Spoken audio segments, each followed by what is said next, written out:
আসসালামু আলাইকুম, আমি জাকির হোসেন। আজকে আপনাদেরকে কয়েকটা প্রশ্নের উত্তর ভাই বলতেছে উনি জানতে চায়, আমি সেগুলো উত্তর দিতে যাচ্ছি। প্লিজ। এই দোকানটা শুরু করার সময় আপনার পকেটে ঠিক কত টাকা ছিল? এই দোকানটা মূলত হচ্ছে আমার ওয়াইফের বিজনেস। হ্যাঁ, এটা পুঁজি শুরু হয় মাত্র 3,000 টাকা দিয়ে।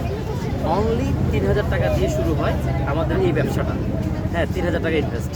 জি। আর দ্বিতীয় প্রশ্ন হচ্ছে, এমন কোনো দিন ছিল যেদিন কিছুই বিক্রি হয়নি? হ্যাঁ, ছিল। 2025 সালের বৈশাখ মাসের একদম শেষ পর্যায়ে একদিন আমরা হচ্ছে গিয়ে যখন আমাদের সব কিছু নিয়ে আসি, খুব ভালো একটা দিন ছিল। আমাদের প্রিপারেশন খুব ভালো ছিল। 40টা কেক নিয়ে আসছি, গোল কেক নিয়ে আসছি, জার কেক নিয়ে আসছি 130টা, পুডিং নিয়ে আসছিলাম 15টা। এরপর হচ্ছে গিয়ে তখন এই সবগুলো আইটেম 100 টাকা দিতে পারিনি। আমরা যে গাড়ি ভাড়া দিয়ে আসছি, এই গাড়ি ভাড়াটাও দিতে পারি নাই। মানে এত পরিমাণ বৃষ্টি ছিল, এত পরিমাণ বৃষ্টি ছিল। দুপুর থেকে যে বৃষ্টি শুরু হয়েছে, বৃষ্টি আর থামার কোনো নামগন্ধ নাই। যেহেতু আমাদের এখানে কোনো প্রোটেকশন ছিল না, যার কারণে সে আমাদের হয় না, সেটা একটা অবস্থা। প্রশ্ন, সবচেয়ে কষ্টের দিন কোনটি ছিল যেদিন মনে হয়েছিল এই কাজটা ছেড়ে দিবে? আসলে একদিন হচ্ছে কি, একজন কাস্টমারের সাথে আমার খুব বেঁধে যায়। মানে আমি সবসময় কাস্টমারকে সবসময় ফার্স্ট প্রায়োরিটি দিই। আমি সবসময় আমার কাস্টমার হচ্ছে আমার লোক। আমি সবসময় যখন আমার কাস্টমার আসে আমি তাকে সালাম দিই। কিন্তু একদিন একটা কাস্টমার আইসা বলতে যারা পার্সেল দিতে, আমি পার্সেল দিছি, জাস্ট কেকটার পুরোটা একটা নষ্ট হয়ে গেছে। উনি আমার সাথে এমন একটা ব্রাভ বিহেভ করছে যে হ্যাঁ ভাই, আপনি 20 টাকা মালিক হতে পারেন, আপনি 20 টাকা গাড়ি নিয়ে আসছেন, বাট আমরা যে এখানে বিজনেস করতেছি আমরা কিন্তু মানুষের দিক থেকে যদি আপনি চিন্তা করেন তাহলে কিন্তু সেটা আপনার কথাটা বলা উচিত হয় না। সেদিন ওনার এই যে ব্যবহারটা দেখছি, ব্যবহারটা দেখে মনে হয়েছে যে আসলে যারা ফুটপাতে মানে দোকানদারি করে জীবিকা নির্বাহ করার জন্য, তারা আসলে মানুষ না। সেদিন আসলে নিজের কাছে মনে হয়েছে যে আমরা আসলে কতটা ছোট। এই যে ওনাদের কারণে কিন্তু উদ্যোক্তারা নতুন কিছু শুরু করতে পারে না। ওনাদের কারণে একটা উদ্যোক্তা যখন কিছু একটা শুরু করতে চায়, তারাই কিন্তু এই উদ্যোক্তাগুলোর দাবায় দেয়। তাদের উদ্দেশ্যে বলবো যে প্লিজ উদ্যোক্তাদেরকে হচ্ছে গিয়ে নতুন করে কিছু শেখার মানে জায়গা করে দেন। গড়ে কতটা বিক্রি হয়? ভাইরাল হওয়ার আগে আমরা অ্যাভারেজ 10টা-12টা কেক সেল করতাম প্রতিদিন। আর ভাইরাল হওয়ার পরে তো আলহামদুলিল্লাহ 50+। আপনাদের দোয়া এবং ভালোবাসায়, আপনাদের দোয়া এবং ভালোবাসায় আলহামদুলিল্লাহ এখানে প্রত্যেক দিন যে লাভ হয়, এত টাকা খাওয়ার মতো আমার ঘরের লোক নেই। এবারে যদি ডেলি 5,000 টাকা করে হয়, আগে মোটামুটি যা হয়তো, বাট এখনকার বর্তমান সিচুয়েশনটা যেরকম বলতেছি, এবারে যদি 5,000 টাকা হয়, মাসে 1.5 লাখ টাকা। ভাই 1.5 লাখ টাকা খাওয়ার মতো লোক আমার বাসায় নাই। আমার একটা ছেলে একটা মেয়ে, আমি আলহামদুলিল্লাহ অনেক সুখী আছি।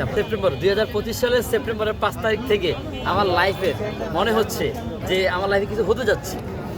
মানে আমি একদিন শুক্রবারে, জাস্ট 1 মিনিট আপনার সময় দিচ্ছি, একদিন ভাইরাল হয়েছি যখন, তার 3 দিন পরে ফ্রাইডে ছিল। আমি যখন আসি, আমার এই দোকান থেকে প্রায় 20 হাত দূর থেকে যখন আমি তাকাই, এত এত মানুষ, আমার এখানে জায়গা নাই। আমি যে গাড়িতে করে আসতেছি, যে ঢুকবো, এই জায়গাটা আমার এখানে নাই। পরে হচ্ছে কি আমি চিন্তা করলাম যে আল্লাহ কী হয়েছে, কোনো প্রবলেম হলো কিনা, এখানে এখন মানুষ আমাদের কোনো ক্রাউড মানে কোনো মানে প্রশাসনিক কোনো ঝামেলা কিনা। যখন হচ্ছে কি আমি আস্তে আস্তে আসতেছি, ঠিক তখন দেখি যে সবাই আমার ছবি তুলতেছে। হ্যাঁ ভাই, জাকির ভাই আপনার জন্য ওয়েট করে সেই দিকের বাসা থেকে আসতেছি, বসে আছে আপনার জন্য, আপনি এত লেট করলেন কেন? মানে সবাই আমার ছবি তুলতেছে, জড়া করতেছে, হাত মিলাচ্ছে। ভাই এটা দেখে আমার কাছে ইনস্ট্যান্ট মনে হলো, কি রে ভাই, কি এমন হয়ে গেলাম, সবাই আমাকে এত ইয়ে করতেছে, এত মানে ইয়ে করতেছে, সম্মান দিচ্ছে। তো এই জিনিসটা দেখার পরে হচ্ছে গিয়ে তখন মুখে মনে পড়ে, আমার ওয়াইফকে মনে পড়ে, যেহেতু এখনও আসে না। বিশেষ করে যখন প্রথম ভাইরাল হওয়ার আগের কথা বলি, প্রতি শুক্রবার ও আসতো। কেন আসতো? যে এখানে এত পরিমাণ ক্রাউড হতো, আমি তো একা হইতো না। মানে যেহেতু আমার 2টা টেবিল, এখানে জার কেক ছিল, ওখানে গোল কেক ছিল, তো ও মোটামুটি গোল কেকগুলো সেল করতো, আমি জার কেকগুলো সেল করতাম। দুজন মিলে মোটামুটি খুব সুন্দর করে দোকানদারি করতাম। আমার ছেলেও আসতো, আমার ছেলে এখানে খেলনাগুলো দিয়ে ওরে ছেড়ে দিতাম, চাদর বিছিয়ে দিতাম, ও এখানে খেলতো, বিন্দাস খেলতো, আমার হাতে কোনো দুষ্টামি করতো না। কাস্টমাররা আসতো, ওর সাথে দুষ্টামি করতো। বাট এখন ওই জিনিসটা খুব মিস করি, নিজের ওয়াইফকেও মিস করি, নিজের বাচ্চাকে অনেক মিস করি। কি হবে তাদের জন্য বলবো শুরু করে দেন।